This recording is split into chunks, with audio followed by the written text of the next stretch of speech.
In this video, I'll show you how you can make League of Legends Korean. Now first what you want to do is you want to open up your League of Legends as you usually would. And instead of logging in, what you want to do is come up here to your settings right here. Click on settings, choose League of Legends.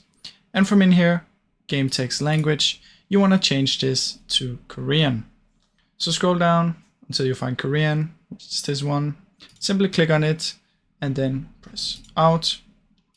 Then sign into your account as you normally would and wait for the update right here to be done. Now this update is basically giving you the new language, so just wait for this, and once this is done, your game will now be in Korean. Now, when you update this, of course, you have to log out and then reopen League of Legends, and then you'll have the new language. So that's basically how it works, guys.